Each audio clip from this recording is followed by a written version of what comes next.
on our block and ask that the city collect that garbage once a week, right? That's something that's very doable. But for the sake of brevity, if everyone could just keep it a little shorter so we can make sure to get everyone out in time. And also, the library closes at 7 and they are not ashamed to put us out. Okay. So sorry about that. No, but that was wonderful. And I think it's just wonderful to hear people, talk about what they're doing and their pride.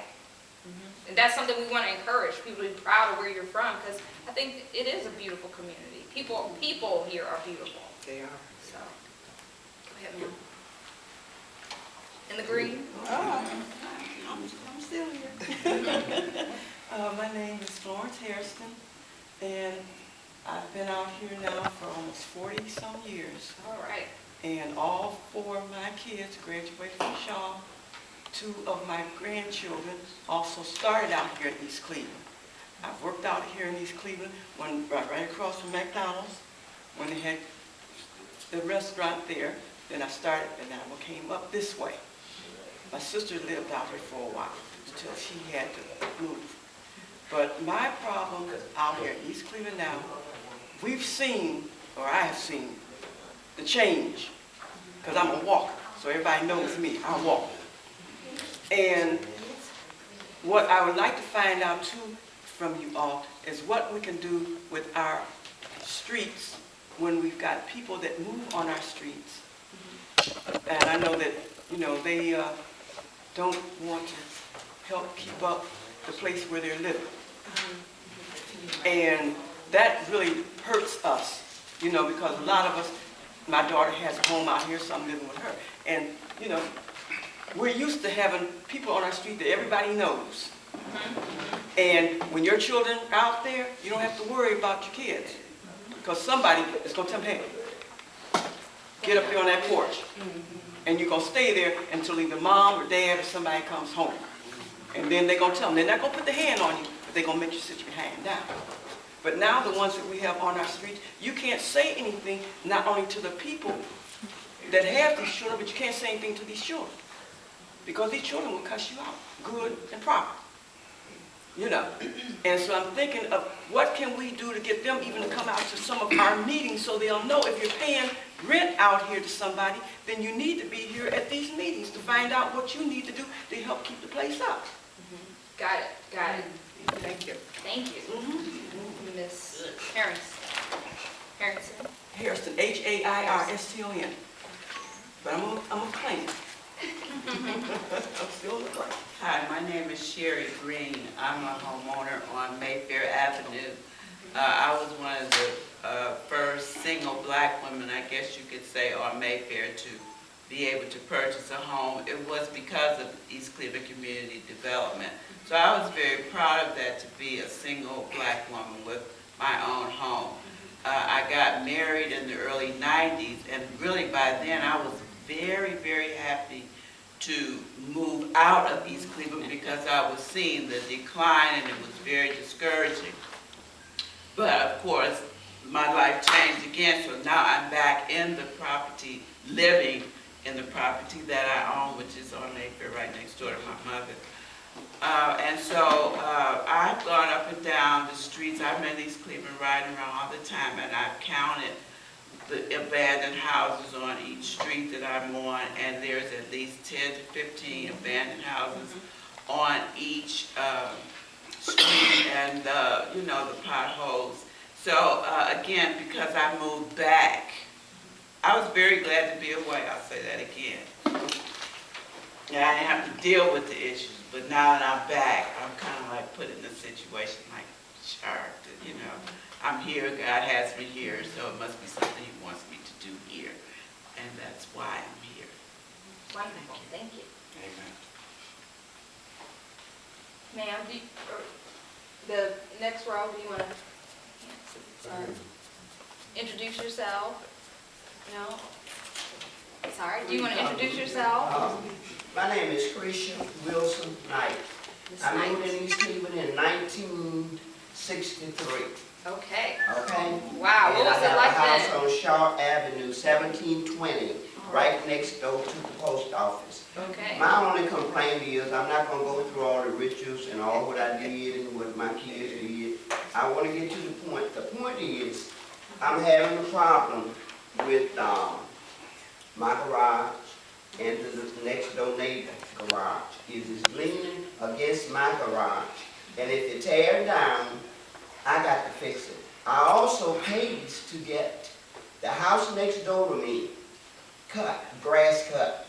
This summer the grass was up to here.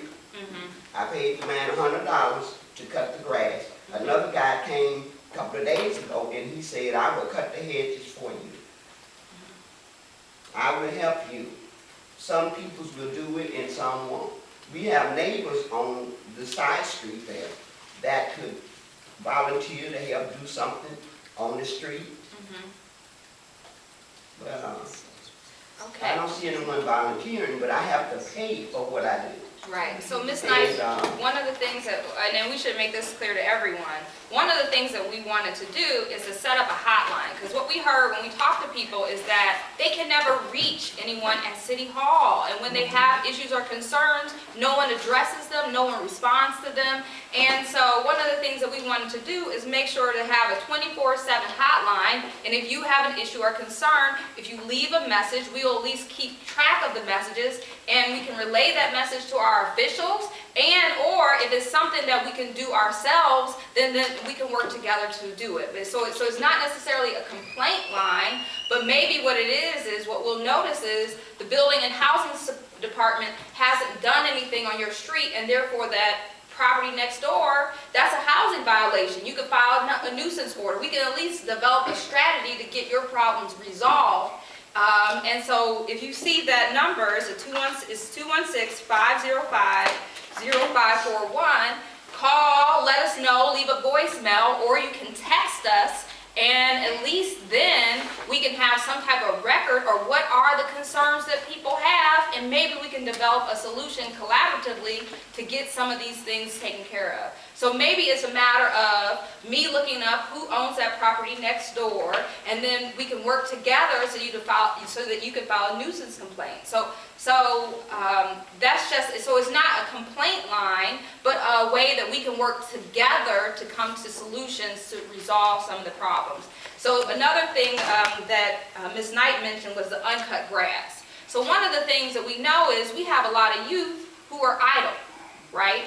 We have a lot of unemployed men in our communities. So is there a way in which we can get those youth and get them to cut the grass, right? So one of the things that they have in the city of Cleveland, in the Glenville neighborhood, is they have a program which has expanded to East Cleveland where they hire youth to cut grass. So the youth get the summer job, right? They're not on the streets making trouble. They're out of trouble because they're working. But guess what? All those grass, all those lawns, all the elderly people, sometimes it's elderly people who can't get out to cut their grass, right? They get that grass cut for them. So how can we come up with solutions, right? We don't hear enough about solutions that can help keep the properties up while at the same time giving somebody, a high school student, a 15-year-old, a 16-year-old who might otherwise not ever have a chance to get a summer job, get him out doing something, right? Doing something productive, right? And in our community, we have a lot of people who are carpenters, who are skilled tradespeople. So how do we get them involved in helping fixing up some of these problem properties, putting up boarded signs so that these properties aren't open structures, right? How can we do that? So thank you so much for raising that. I just have one more statement to make, just one. I get the response from East Cleveland. Oh, you do? Okay. I go there, I have talked to President Wheeler. I have talked to Mr. Smelly and the person that worked with him downstairs. I have gotten response. Wonderful. And they've told me that they're going to get these things done, but it's not stopping that garage from knocking my garage down. This is my point today, right now. Right. I get a lot of response from them. But so did they do anything about it? It haven't been done yet, but they say it's a process that you have to go through to get certain things done. But right now, all I need is somebody to lift that other garage up off, because if it fall on my garage, who gonna fix it?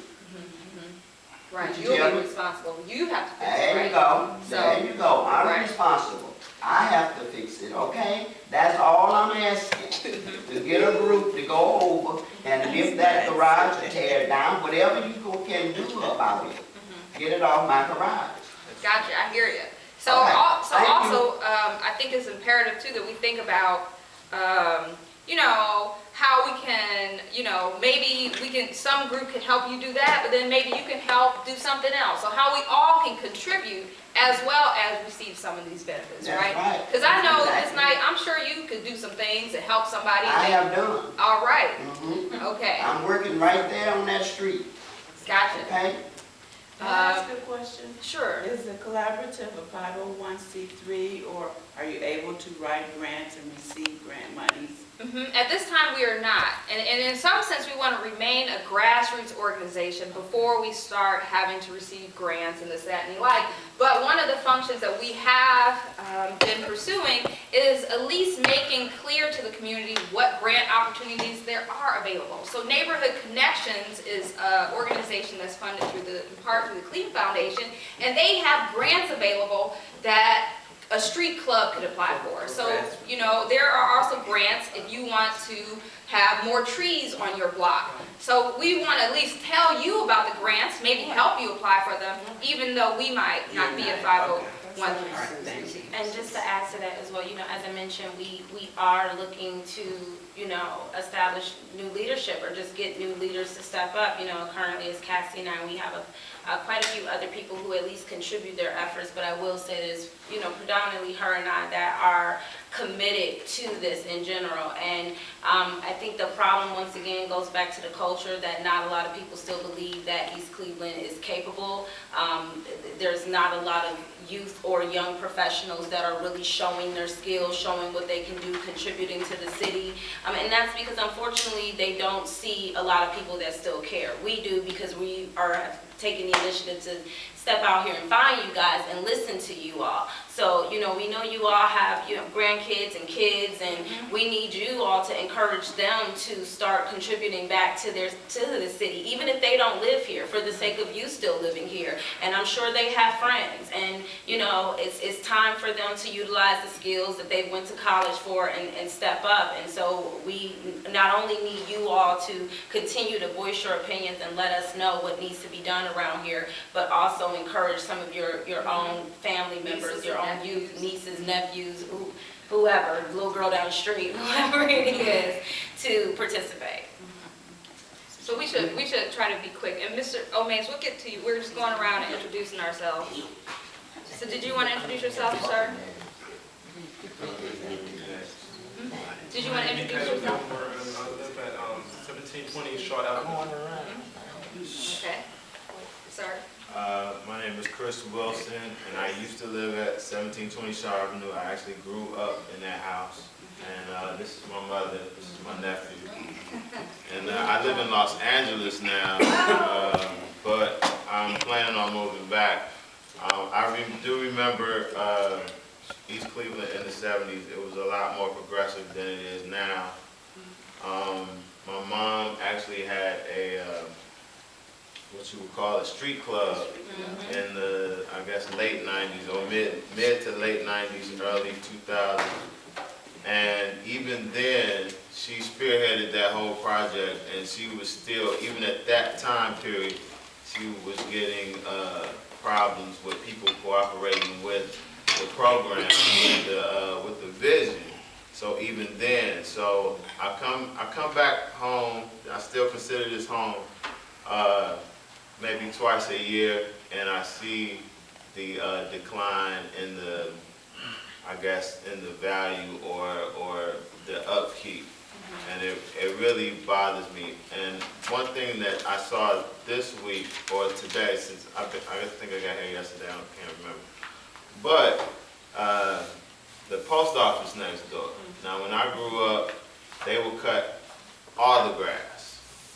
Now, the grass that divides the post office from the house at 1720 Shaw Avenue is taller than me right now. And I don't understand what that problem is. And when I went to go talk to them today about it, the hours are crazy. They have all these lunch breaks and breaks in between. So I don't know what's going on with that either. I remember that place being open like all the time. And I remember we do a lot of yard work, my mom and myself, when I'm here. So we're always in the yard. And I noticed that there are some people that keep their yard up, and it's hard to get people to, if they don't grow up in the environment of work or doing labor, manual labor, it's hard to get people nowadays. Most people are in front of their computers or at the TV, and you can tell by, you know, what people do just when you see or pass by their house. That you kind of get a visual of either they're not always at home or they're always in the house, but not out of the house, working outside the house. So that's just a few of my concerns. I'm trying to keep it short. Thank you. Chris? My name is Craig Duncan, and we've listened to a lot of personal issues here, but that's not what's wrong with East Cleveland. You know that you're the fact finder. Let's talk about the potholes. Let's talk about the chaos in City Hall. Let's talk about the council being in constant disarray for as long as I can remember. I've been here 25 years. Why are we recalling this guy for the second time in 4 months? Okay.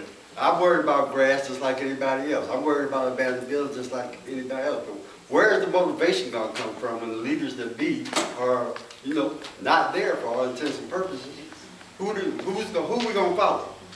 Who's going to step up and say East Cleveland belongs to me? You know, we can help the neighbors, we can do all that, but like we're kind of, there's no money, which affects the police force, which affects the fire department. I've been here 27 years, never seen a housing inspector in my life. 27 years. So, Okay, so like all these concerns that everybody, they have value, but that's not what's wrong with these Cleveland. right. You know, and we're constantly being told there's no money for this, there's no money for this, there's no money for that. So you tell us, where do we go? It ain't about me going over here helping him cut the grass. Right. Well, I think Mr. Duncan, right. Mr. Duncan, you raise a lot of valid points. There are limitations to what we can do to improve our community. And there are fiscal constraints in which the city is operating under. But at the same time, I think it's imperative that we realize that we cannot rely on someone else to come in and save our community. Right. And part of one of our goals, one of our identifiable goals is just 1 second, is that we really have to cultivate a next generation of leaders. Exactly. We got people who have been in office for many, many years. Where are all the young people? I can give you a laundry list of people who have gone to East Cleveland schools or who are from East Cleveland who have done extraordinarily well for themselves. And we need to start calling them back and asking them to contribute. So I think that you're absolutely spot on right. We need a severe change in leadership. And nothing is going to change unless we have a leader who has a vision of this community as a place where they take ownership of, right? Because guess what? I may not have a lot of money, but if I had a lawnmower, I'd be cutting every lawn out there, right? That doesn't take... Do you understand what I'm saying? At a certain point, It's unfortunately gonna take that type of effort from everybody to turn it around, But and like then in the process. there's not enough running around, that's what I'm trying to say. How many people live in East Cleveland? Say what, 17,000? but you know, How many homes in East Cleveland? well, you How know, many apartment so buildings? this in is East where it's Cleveland? important that we know the facts. Because if you look at the history of East And how many Cleveland over over 60? time, at our peak, we had a certain population. But that over our history, that hasn't been the size of our population. Yes, I'm trying to deal with now. Right. How many people over 60? How many vacant lots? How many people can And actually do We something? understand that that's an issue right now. Why are we recalling this man again? Right. I want to know that. I think I'm that not even sure. Why are we recalling this man? Respect. Well, Mr. Duncan, for the record, please note that the East Cleveland Collaborative is an organization that maintains a neutral position. We are not solely responsible for the recall petition whatsoever for Councilman Wheeler. We are simply a vehicle allowing residents such as you to be able to voice your concerns and opinions, and we are trying, as the youth, young professionals and new leaders that we want to see, we are trying to be some of the individuals who start taking some of those initiatives and actions towards solving those issues. We are not just going after anybody. We're simply trying to make sure that no matter who's in position, that they are giving you all facts and that they are doing what's in the best interest for the residents, period.